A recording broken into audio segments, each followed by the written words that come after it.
Hi guys, welcome back to my channel. This is Screaming Banshee.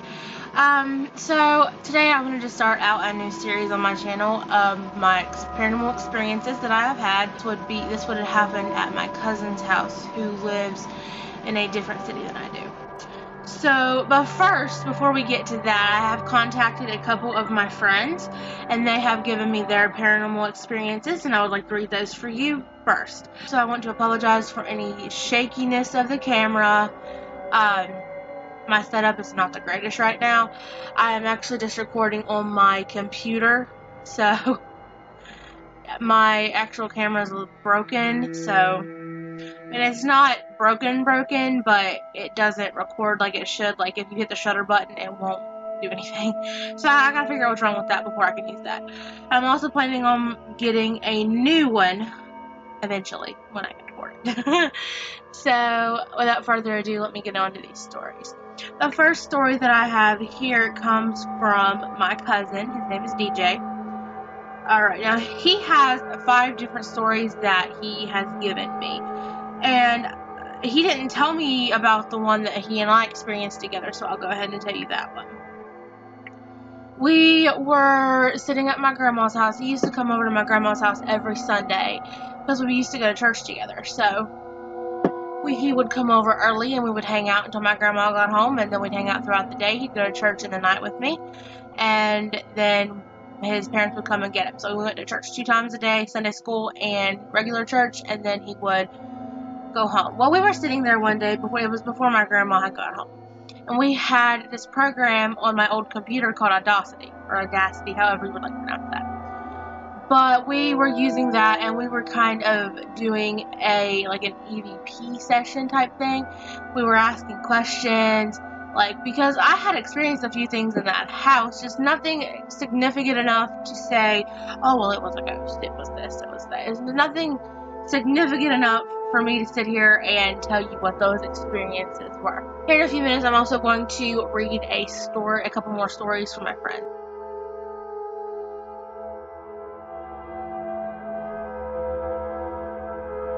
We were trying to do an EVP session, and we actually caught a couple things on there. We were sitting there, nothing was on, none of the electronics, anything. We were just sitting there asking questions, and I don't even remember what it said or if we ever figured out what it said. I just know that it was creepy at the time because, like I said, this was after, and nobody was there, it was only us. And it was after my grandpa had actually passed away, so. Okay, so the first experience that we have comes from my cousin DJ, and he says that there's 5 different experiences here. He says, I would just write it out. He was going to call me and tell me, or I was going to video chat with him. It says, I would just write it out, and you can read it out in your video because my phone is being stupid and won't let me record or anything. I have 4 or 5 encounters. Okay. First encounter, 3 months before my papa passed away. I was coming out of the bathroom. All the lights were off except for the bedroom light. I heard a noise in the kitchen, and I thought it was a mouse or one of the dogs. As I got closer to the kitchen, I see this dark figure. It's almost like a living shadow. It sees me and runs towards me to the bedroom on the far of the house. I feel weak as it runs through me. I go to my room, trying to tell myself it never happened, as I quickly fall asleep, weakened by the spirit's touch. That's a little creepy. I haven't read these yet, so this is just for the video. His papa passed away, probably now to be 2 or 3 years ago. So these experiences must have happened 2 or 3 years ago, right before, because he said it was right before he passed. Second encounter. 2 weeks before my papa passed away, I was sleeping in my bed. I woke around 3 a.m. feeling like I was being watched. It was very cold in my room. I look around and see nothing. I look out of my doorway into the kitchen and I see a shadowy figure sitting at the dining room table. I was sure it was a man. He motioned for me to roll back over. I did it unwillingly, almost as if I was being possessed. I fell asleep. In the morning, the chair was still pulled away from the table, and there was ashes where the man had sat. Okay, let me just explain his house a little bit to you. As you walk into the living room. The living room is huge, so it takes up a good portion of the front of the house. So, and then if you turn this way, you get to his parents' room. If you go straight, there's an opening that leads to the dining room. You turn this way, there's the kitchen. You turn one more time this way, and there's his room. There's like the door to his room, so it's right beside of the living room and in front of the kitchen, if that makes sense. Then if you go towards the wall in the dining room and you turn this way, you find the hallway, which if you go down the hallway, there's like a spare bedroom, the bathroom, and then a back bedroom. The back bedroom, I didn't like. It gave me creepy vibes. DJ didn't like it either. It still gives him creepy vibes. So, anyway, we're going to get to more on his house that I've experienced in his house. I don't want to give all of my experiences away in this video because I do want to do at least a 3-part series. There could be more. But I'm going to do a lot of experiences in this video because I have experienced a lot of things. Okay, his third encounter. The day before Papa passed away, I awoke again to the feeling of being watched. It wasn't cold in my room though. This time it was very hot. It was around 3 again. I checked my phone, making sure to stay calm. I look into the kitchen and all I see is a woman at my doorway. She's reaching a hand out to me. I think it's my mom, but when I try to speak to her, no words come out. I see her red eyes and I roll over praying to God that she will leave. I awoke, unharmed, and she is gone. That sounds like a night hag. That sounds like he got an experience with a night hag. No word would come out, couldn't move. That's a night hag. Yeah. If y'all want me to do a video on that, let me know. If you don't know what that is, just let me know in a video on it. Okay, his fourth encounter was 7 months ago. It says 7 months ago, we take my cousin Mary Kate home from a party. It's late at night, and there's no one on the road. When we arrived, there was also nobody at her house. We start to leave to take her to her sister's when I see a man start walking towards her house. He wasn't wearing any clothing other than coveralls, and he was bald, and he was heavy built. I started to scream to tell them, and then he vanished as if he had heard me say something. Okay, now his fifth and final encounter that he sent me. I'm sure he's had more, but these are just the ones that he thought were the worst, the ones that he decided to send me. Fifth encounter. This was 3 weeks ago. I was driving home from my girlfriend's, and my mom was in the passenger seat asleep when I suddenly had to slam on my brakes. A black horse was in the middle of the road. I honked my horn, but it looks just...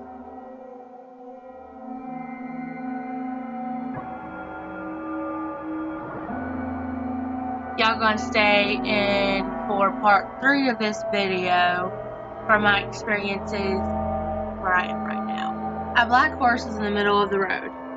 I honk my horn, but it just looks at me. I start to get out of the car and to shoo it away when it crumbles in on itself. I slam on the gas, racing home, not looking back. My mom is still asleep. I feel like if you slam on your brakes, somebody would wake up. I don't know, though. I kind of buy it, though, because if it was a paranormal experience, it's very possible that she would not wake up. So, those were my cousin DJ's stories, and I really appreciate you, DJ, for sending those stories to me. I love reading ghost stories. I love putting people's stories in and everything. Now, getting on to the next person's experience that I have. I went to high school with her. Her name is Rhiannon. And she has not had any experience. I did read this one already. She has not had any experiences with humans, but she has had a couple experiences with animal spirits.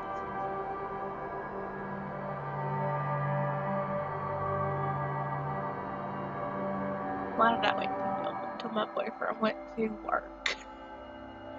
I am here all alone. I might have to get his brother out here to keep me company. So, I messaged Rhiannon because I know that she's into creepy stuff as well. And I just wanted to know if she had any experiences. I also hadn't spoke to her in a while, and I really want to talk to her. So.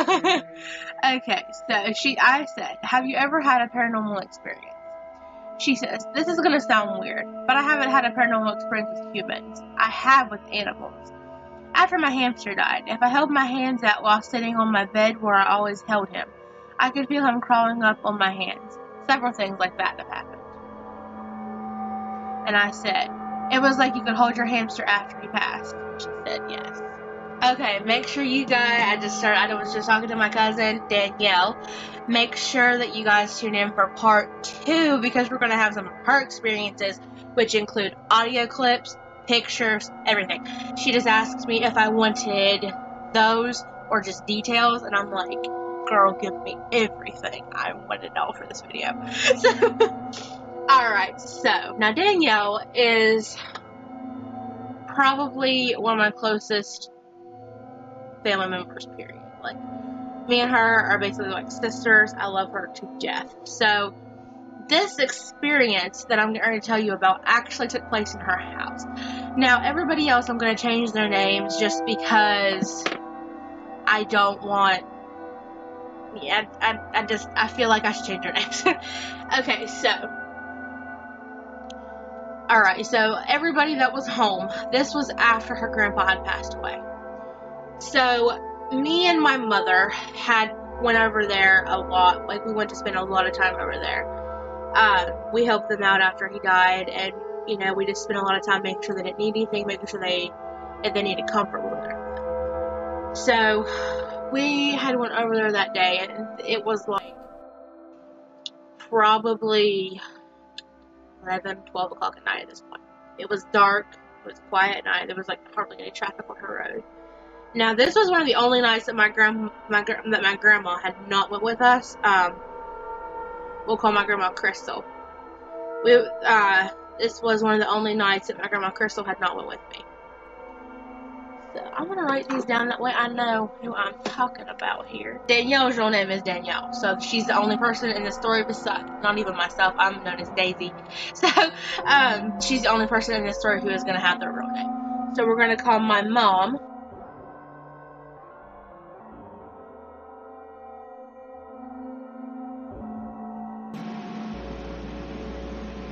We're going to call my mother Marie. We're going to call my grandmother Crystal. We are going to call her grandmother Jeanette. We're going to call Danielle's mom Lois. And we're going to call her little brother, we're going to call him David. Okay, so Danielle and I were in her room. It was a typical night for us. Like, we would sit in there and play games. We would take pictures. If I can find some pictures of her and I when we were younger, I'll put them in here.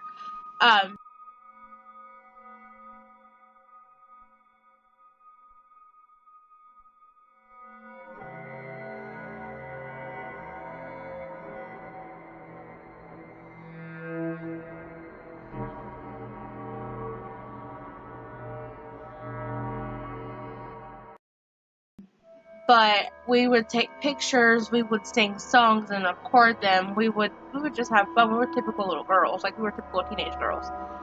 So, my mom came to the door of her room and said, turn everything off, your phones, your computers, everything, turn everything off, TV off, the lights, and come to the living room. We're like, what? So we did it, just to see what was up. So we turned everything off, and we made our way to the living room. The house was completely quiet.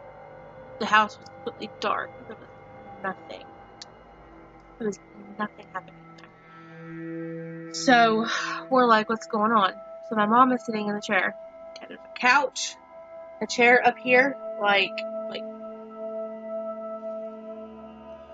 there was a couch, a table, a couch, a chair, and the TV stuff, the TV stand. And there's also a window right here. Like, the TV was really in the corner, and there's like a window right here, and then here's the doorway. But anyway, so my mom was in the chair. Danielle was on the couch opposite of me. Her little brother David was on the same couch as I was. He was laying down and he had his head over on my lap because he was bored. He wasn't used to being without his electronics, so he was bored. So he was just sitting there, and my mom had a tape recorder. My cousin's mom, Lois, was sitting on the end of the couch that I was on, with Danielle's computer in front of her with Audacity put up. So I was like, what's going on? y'all gonna have to stay tuned in part 3. I keep hearing stuff.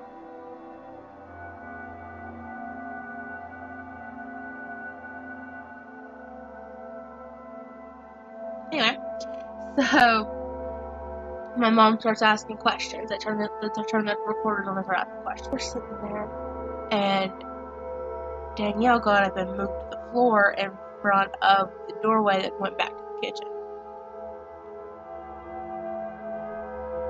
So we're sitting there, and all of a sudden we hear something coming from the kitchen. So Danielle peeks over through. She doesn't see anything.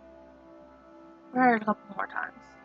Then on the last question, about 3 of us heard what we couldn't really describe at first. I didn't know what it was at first that I had heard. I didn't recognize the sound at first. So my mom looked at me and said, "Did you hear that?" I'm like, what? I wasn't sure what to say because I wasn't sure if I had heard the same thing that she had heard or not. So she's like, "Did you hear that?" And I was like, "I heard something, but I don't know what it was that I heard." And she goes, "I heard a growl." And I was like, "That's exactly what I heard." And it was a growl right before she turned the tape recorder off. So now, y'all keep in mind, my mama ain't no one to get scared. Nothing scares my mom, like, other than, like, natural disasters and health issues. Nothing scares my mom. She's not afraid of anything. We would be laying in bed at night, we would hear a noise outside the house, she'd get her pistol, go outside, and to see what it was. Me, I would have laid in bed. So, ain't nothing scare my mama.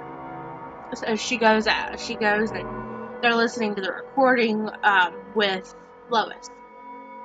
Now, Jeanette was, also sitting on the couch with us at the time. Okay, so yeah, Jeanette was also sitting with us at the time at the table, or on the couches. Like, everybody was on the couches that was there. So, they take the recording, and they go and listen to it, and they see that there is a little blue mark where nobody was speaking. The tape recorder that my mom had picked up what the growl was. To this day, this terrifies me because there's no explanation for what it was. The growl said my Aunt Jeanette's name. Like, it is Jeanette. Of course, that's not her name. I'm not going to reveal what her real name is. But it's creepy. They still experience stuff in that house, and I cannot wait to do video 2 so that I can put all the stuff in there. She gets off work at 5 o'clock, she gonna send me all this stuff when she get off. So, I'm sorry y'all, my eyes are watering because it just scares me so much. That was probably not the scariest thing that's ever happened to me, but it's up there. I will never forget that. I will never, ever forget that. So, while we're talking about her house, I'm gonna see if she still has the video that we made. I don't know if she has it, but me and her made a video. We were trying to make a horror movie, is what it was, because we're both obsessed with horror movies, scary stuff, all that. But we were trying to make a scary movie, so she put makeup up to here, like she had black makeup to make herself look dead and scary, like all over her eyes, like up to her eyebrows and down to here. So this is also something I would never forget. And honestly, I may have the pictures to go with one of these too.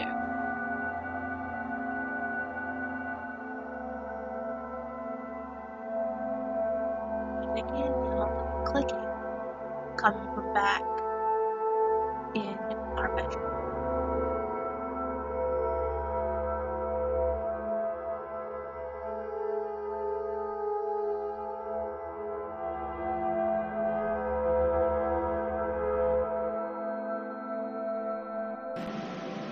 And this is where I'm going to leave the video off. Thank you guys so much for watching. Please subscribe. It would mean the world to me if you would. Thank you guys so much. You have a great rest of your summer, and peace and love.